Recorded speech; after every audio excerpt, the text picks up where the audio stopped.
It's a new day. This is New Day Northwest. Now, here's Margaret Larson. Good morning, everybody. How are you? Good to see you. Good morning. And welcome to New Day Northwest. Believe it or not, we are crime fighting today. Ever wonder how bank robbers end up with those colorful nicknames like the Bad Hair Bandit? We're going to find out today, and we'll also find out why it helps catch them. It's official. We are busily inventing more and more New Day audience games. Oh, my Lord, that's just really scary. Filled with fun and cheesy prizes. We promise you a silly summer of entertainment with this. But we're also tackling the serious issues, how a talking book can change communities around the world, bringing information and education to those who need it most. Lots going on, so please stay tuned for a fast-paced show. And we have still ahead a unique device that opens up new worlds of knowledge in struggling communities and countries. We'll see what the talking book is and what makes it so special when New Day continues.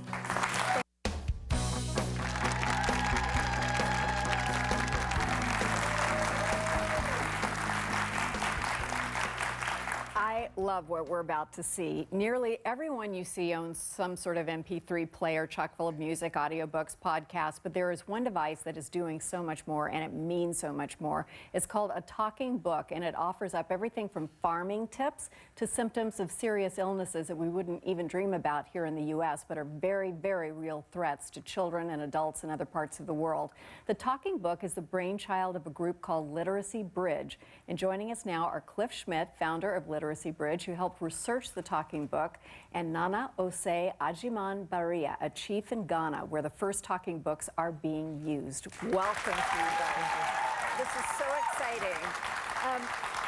Cliff, I understand, but just explain to me why this is so significant for people in developing countries. Sure. Well, imagine that you want to learn how to do something new, but we're going to take away the internet, we're going to take away electricity. Because we don't have that where we live. We'll take away libraries. In fact, we're going to take away your education to be able to learn to read.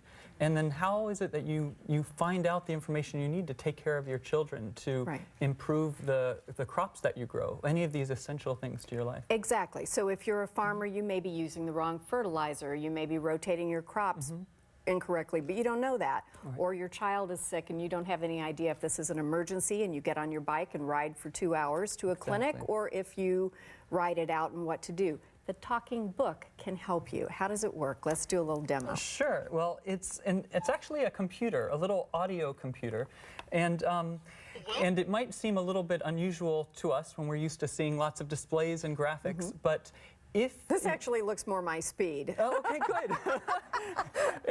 and that was a key thing, is to make it be the speed of anyone, not just someone who is someone who's very interested in technology or has lots of exposure to technology.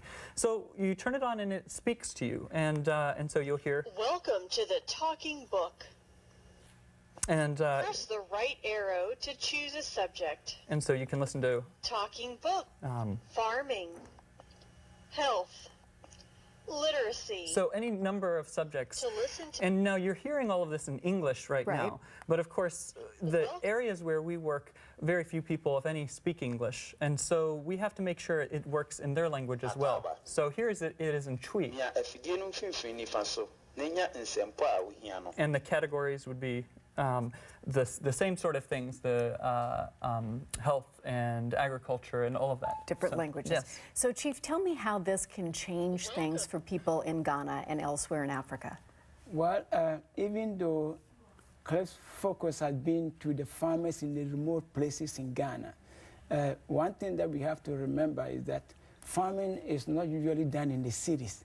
So the people who are in the remote places, they are the ones that do the farm and produce the crops and bring it to the cities. And so if we have anything that can help them increase their harvest, then life will be better for them to begin with, and then there will be plenty of food in the cities also. So it is very, very important that anything that can give them the insight, not just only tips, real insight as to how to plant their crops, how to rotate them, and even when not to plant. That would be very, very beneficial. And then one subject super close to my heart is health, global health, maternal mortality, reducing that, reducing infant mortality. So this is like a classroom that can come to you wherever you are in your Yes. country and can literally save lives. Yes, it can, and especially having been here in this country for about 30 years, I am amazed to see how infant mortality that occurs so much in Ghana probably could be reduced, especially through, say, dehydration. You know, I have raised 2 kids myself, and at one time, my daughter almost turned blue, and the doctor said that she was dehydrating. And so you have to give her more water. If I live in Ghana, I probably wouldn't know that is what it is. And it's possible that I could have lost the child. That is what a difference this device Yes. can make. Yes, Chief, that- thank you so much. Most God welcome. bless you. Thank you. What a great way to invent things, not just to make $1 bazillion, but to save $1 bazillion lives. So we thank you very much. If you'd like more information about the Talking Book, Literacy Bridge, or would like to help volunteer at this weekend's assembly parties, and by the way, we're putting together the packages to ship them, right? That's what the Yes, assembly in fact, party is. for maternal and child health in Ghana. Okay, there we go. That's what we're doing. Just go to our website, king5.com/New Day, and you can participate too. We're back with more New Day right after this.